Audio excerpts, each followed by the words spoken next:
Hello and a very warm welcome to Rajya Sabha Television. You're watching this special year-end edition of India's World with me, Frank Rausen Pereira. The year 2020 has been a challenging one on many fronts thanks to the ongoing coronavirus pandemic. It initially sent global diplomacy into a tailspin, but the world adapted and started getting used to a new normal. Despite the pandemic, many important summits were conducted, albeit virtually. At these summits, India played a leading role in discussing possible solutions posed by the SARS-CoV-2. Not just on the pandemic front, but China posed several challenges for India on the border and even in the Indian Ocean.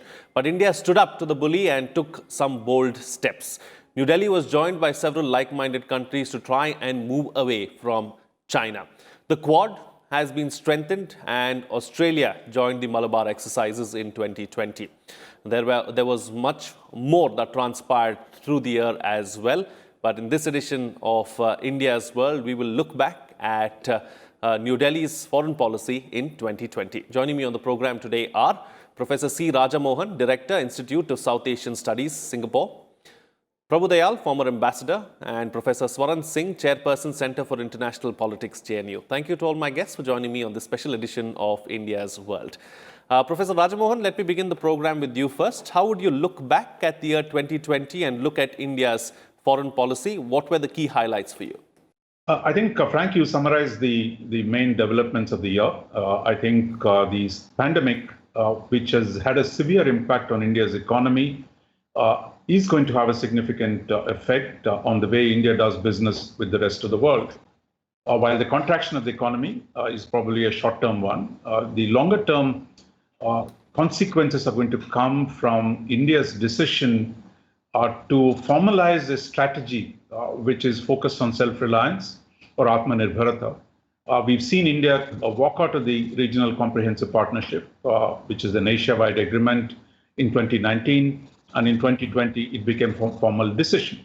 But aligned to that has been an Indian, strategy now, which actually formally states strengthening India's domestic capabilities is a big priority, and that its international economic engagement will depend on that. Of course, the government has clarified Atmanirbharata does not mean isolation. But on China, I'm sure Swaran Singh is going to say a lot more things. But I think we've reached a breaking point with China, because we had a series of crises in 2013, 2014, 2017. But this time around, I think the sense in Delhi, China has really decided to break the old norms of keeping peace and tranquility on the border. And now we have a confrontation that's almost entered the 8th month and with no sign of its resolution. So India-China relationship, which enjoyed 3 decades of relative stability and expanding economic engagement, is going to now move into a situation where economic decoupling, a conscious Indian strategy, as well as finding ways to balance China are the consequences of the Chinese aggression in Ladakh. Right. Okay. So taking the discussion forward now, Ambassador Prabhu Dayal, let me come across to you and get a reaction in from you as far as China is concerned. We saw the entire Galwan incident. We saw how India, stood strong against China as well and took some bold decisions and some bold steps. Your thoughts on that? Well, Frank, you have very correctly summarized the foreign policy perspective for 2020. I would just like to say that 2020 was a very successful year for Indian foreign policy because we sent across a very clear message to China that we will not be cowed down by it or by anyone else. Now, foreign policy is shaped by national interests, and national interests are very closely bound with national security. China and Pakistan both threaten our national security. And we sent this very clear message to China that though we were battling with the COVID crisis, we would take on China as best as we can as a nation. And I think we were able to do so. The Chinese took advantage of the fact that we were battling COVID and that our economy was going through a period of crisis. And therefore, what it tried to do was to extend the line of actual control westwards. And it has always been saying that it wants the line of actual control to be alongside the 1959 claim line. And this is something that we have rejected. The Chinese tried to push its perspective. We stood up, and very significantly, we occupied certain heights. And that made the Chinese wake up, because far from trying to push us down and far from making us kneel down, we were now in a position to tell the Chinese that we occupied strategic advantages. So as I see it, we not only stood up to the challenge posed by the Chinese, but we also sent across a clear message that we were entrenching ourselves, we were prepared to brave the winter, and we will stick it out, but we will not buckle down. That, I think, is a very, very major success. Absolutely. And building on what the ambassador has just said, Professor Swaran Singh, India definitely stood up to China, stood up to Beijing's might.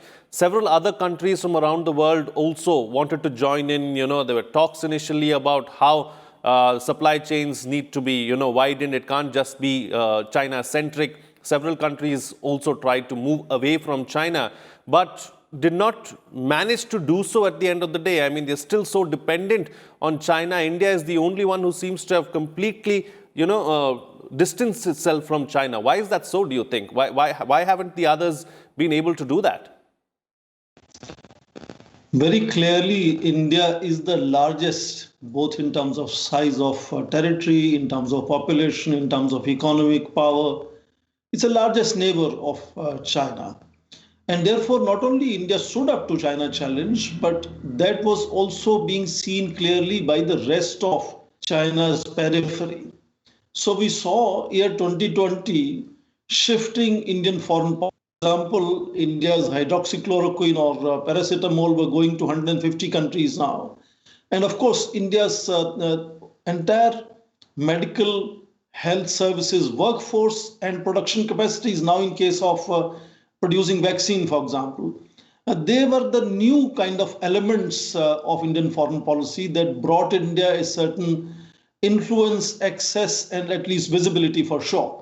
So if on the one side we saw that the hyperactive foreign visits of Prime Minister, which had become the defining feature of Indian foreign policy over years, did not take place because of pandemic in 2020. And there were other elements that came to the forefront in still India wielding influence in global decision making. And you mentioned yourself the fact that, long kind of dysfunctional SAARC summit happened online. India was not seen as engaging non-alignment so clearly. Non-alignment summit happened and Indian Prime Minister joined. So India was able to join and initiate, including G20 meeting to begin with, a large number of initiatives and make it appear as normal as diplomacy was before a pandemic came into being. So whereas pandemic did dwarf some of the initiatives and visibility of Indian foreign policy at the global scale, which is where India is kind of dealing with China. It's not just on the border. India today is dealing with China at the regional and global level. And there you saw pandemic opened up new opportunities for India. And therefore, not only we kind of fast forward our engagement with Quad, upgraded it, and our sort of foundational agreements have been completed with the United States. So India is clearly seen as very clearly engaged. And very quickly, the last good example to give will be how 184 countries in a secret ballot supported India's case for 8th time to be sitting as non-permanent member on Security Council. Look at, by contrast, in Human Rights Council, China after 2016 joined again this year. But of the 5 members who were elected, China received the least number of votes. So at global scale, when you measure how India is being engaged and how China is being engaged, that also carries a certain amount of impact as to how negotiations and force posturing happens on the border. Of course, it is unfortunate that this engagement has not happened, but in that sense, India standing up to China has kind of been a success story of 2020 foreign policy to me. And of course, we have had also a very, very articulate and experienced foreign minister. He's also been repeatedly underlining how we are drifting gradually from the dogmatic, ideological to pragmatic to sort of being relatively sort of hedging and I mean sort of pessimist to more realistic, and then showing the willpower which guides Indian foreign policy today far more decisively. So in many ways, 2020 would be seen as a game changing, both in the way foreign policy is conceived of and how diplomacy is conducted. Absolutely. All right. Let's take the discussion forward now and let's build on a couple of aspects. Professor Rajamohan, let's talk about India's medicine diplomacy or vaccine diplomacy or whatever you want to call it. India, though the virus did not originate in India, India was part of several solutions, maybe not permanent solutions, but considered to be solutions at that point in time, be it hydroxychloroquine or paracetamol, or just giving those generic drugs to the immediate neighborhood and making it available to everyone else as well. So would you see that as a win or a gain really as far as India's foreign policy is concerned? Can we convert this goodwill to gains in the future? Yeah, I think in many ways you can call it the health diplomacy. Because like everybody else, India was caught by surprise when the pandemic hit it. But I think since then, India has used its existing capabilities in the pharmaceutical sector, for example, on the production of hydroxychloroquine, to be able to respond to the demands of the other states. But that's only the first step. What we've also seen was India was very short of the production of PPE and other equipment so badly needed for managing the COVID pandemic. And there we've seen the focus on self-reliance do a significant attempt at expanding production. And now India has become actually an exporter of PPEs, ventilators, and other equipment that is needed to manage the pandemic. But as you look ahead, I think is it going to be even more interesting for India because India is a major center for the production of vaccines. We might not be doing all the R&D. Some R&D is going on, but I think India is a major center for the production of vaccines. And as vaccines come into play, I think India will have a big role in producing them for its own use as well as for global use. And then there is the other dimension. India has also now taken the chair of the World Health Assembly, which is not an executive position, but as India sits on top of the board that runs the World Health Organization. So I think India has a role now to shape the post-pandemic future in terms of how the relationship between major countries are going to work out. And also, I think we must also keep trying to get China to take some responsibility for what happened. And because this is not going to be the last pandemic, so what are the kind of rules that we can devise for future management of pandemic?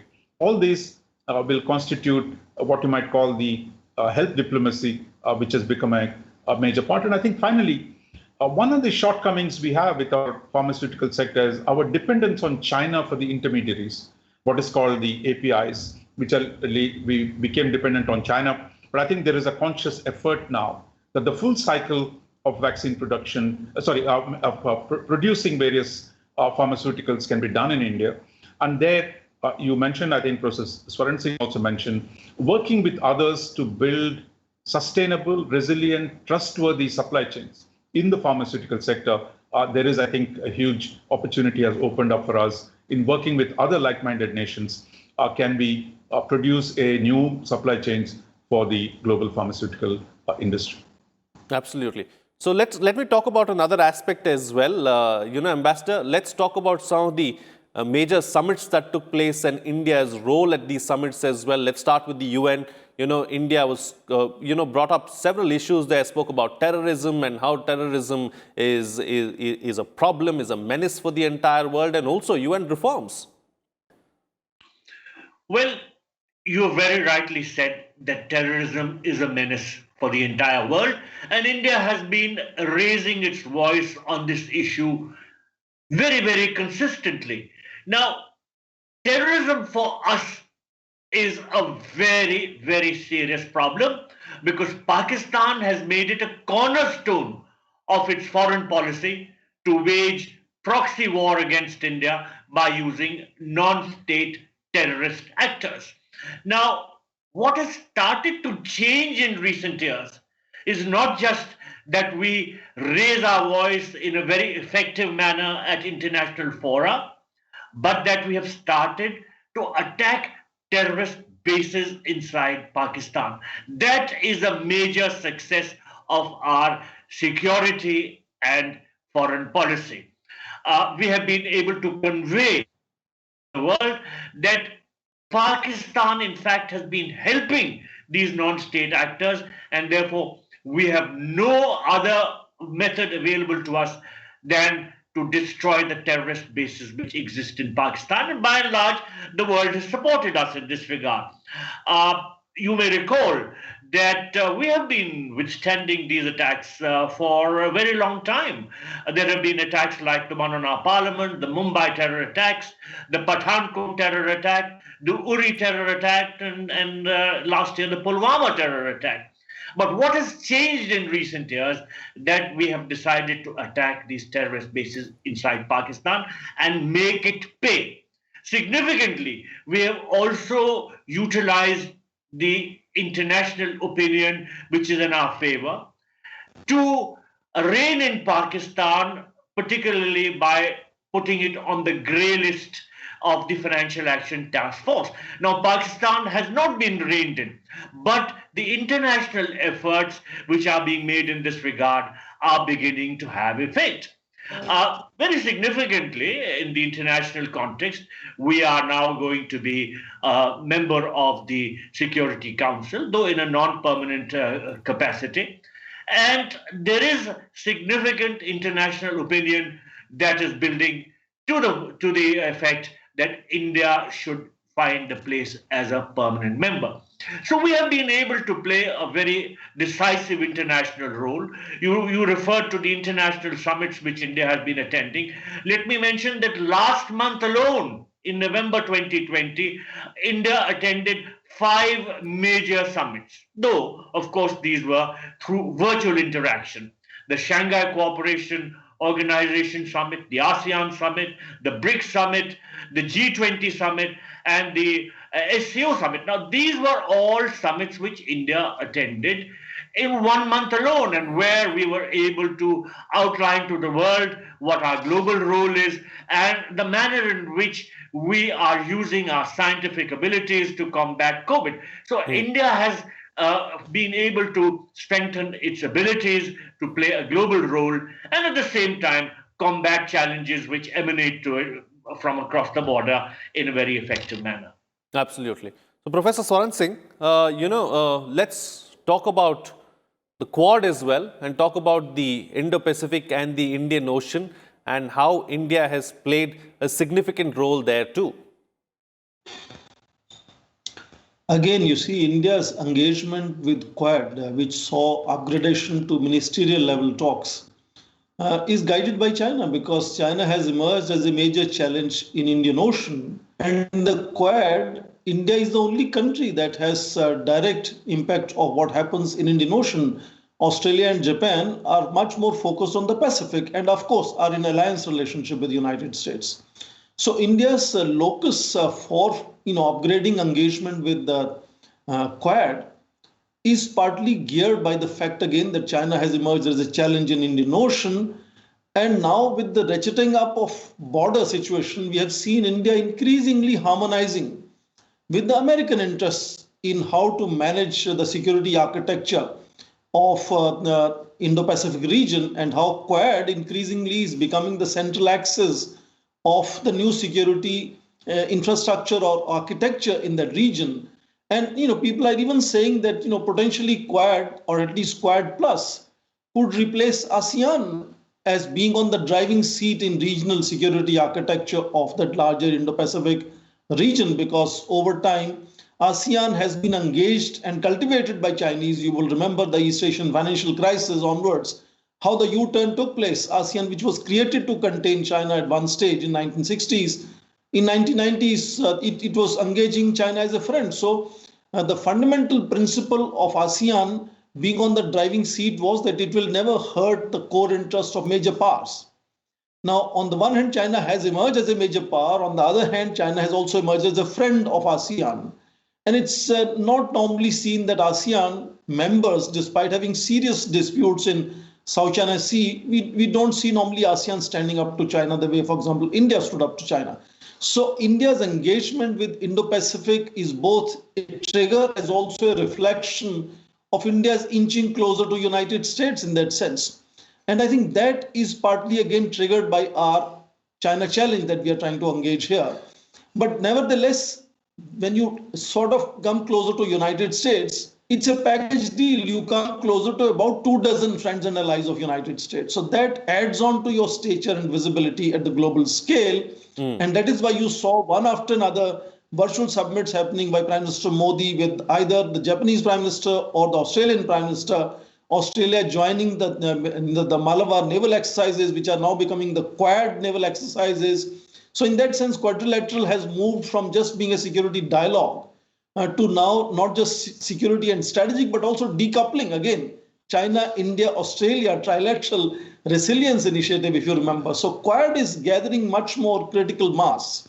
And India is playing a kind of a very, very definitive role in engaging Quad in that sense. So potentially, I think Quad will become again a kind of a major engagement of India's foreign policy, in which again I think 2020 will be the year which will be showcasing that inflection point where India gave away that long-term reluctance of not really engaging openly and decisively with the Quad, which is often seen as aimed at containing China, to becoming far more robust and then open about this.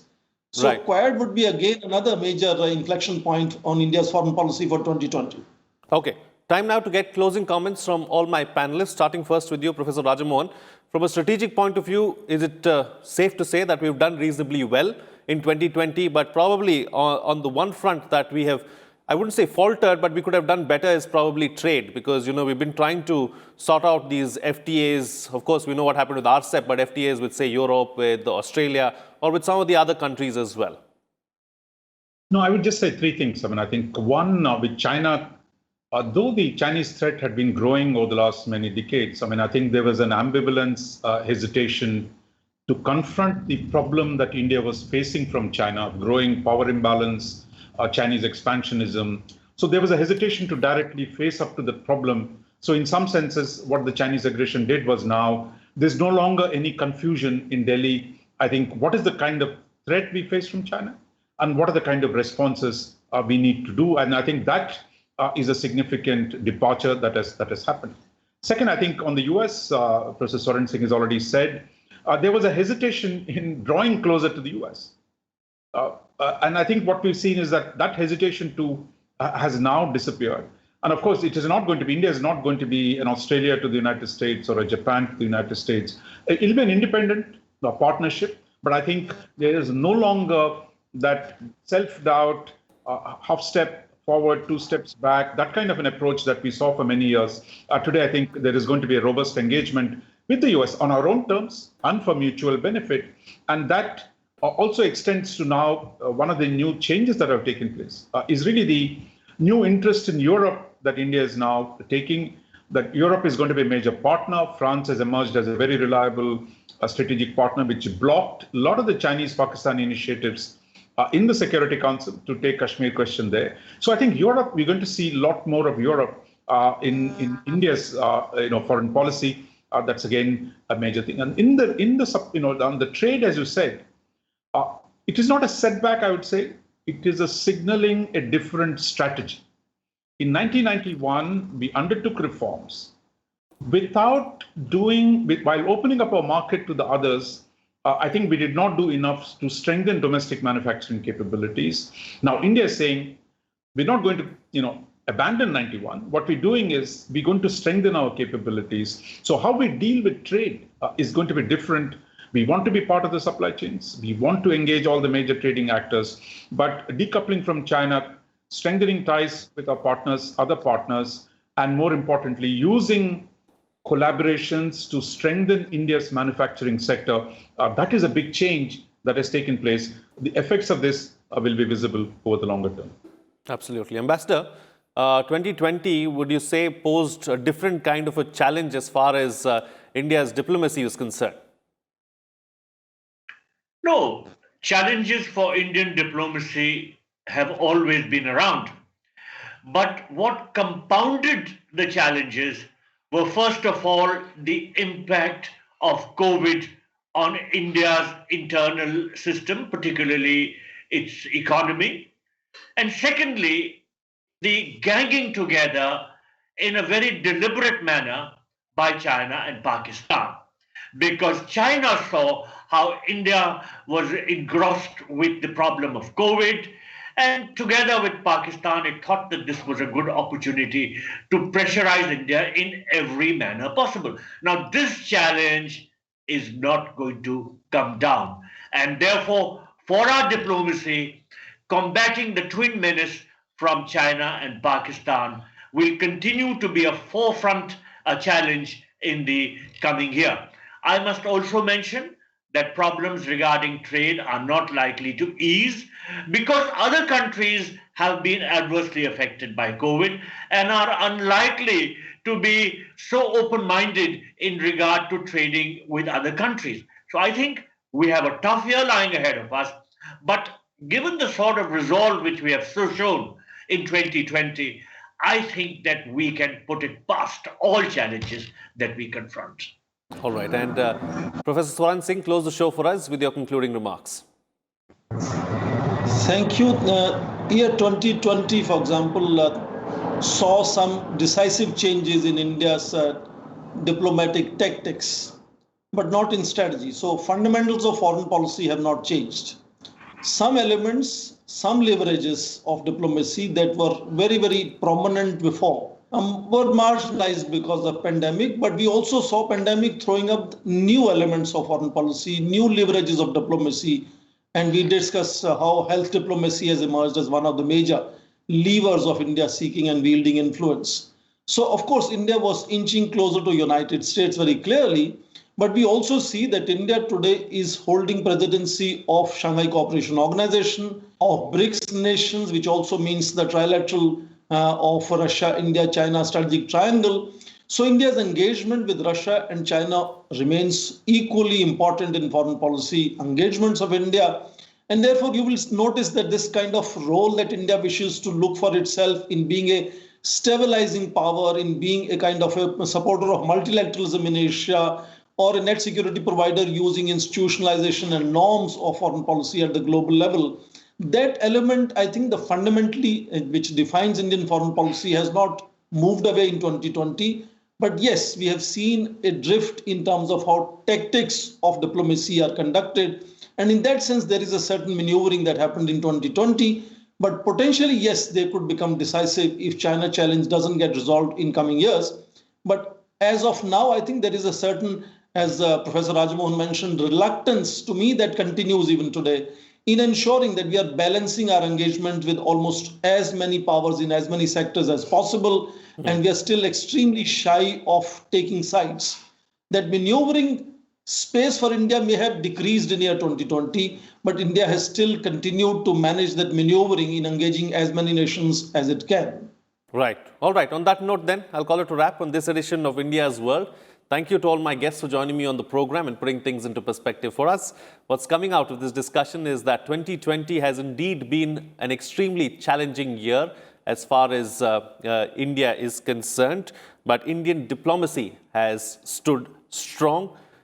Even though the virus did not originate from India, India was part of several solutions around the world as far as the problem caused by COVID-19 was concerned. India has led the way and led from the front in many of the summits and on many issues. We faced a serious threat from China in 2020, but we took on China without any fear, and we also ensured that we strengthened several of our strategic mechanisms. Talking about strategic mechanisms, from a strategic point of view, India fared very well in 2020. There was some setback as far as trade was concerned, but rather than looking at it as a setback, we look at it as India trying new signaling on the trade front, and there is lots to look forward to in 2021. With that, it's a wrap. See you again next time.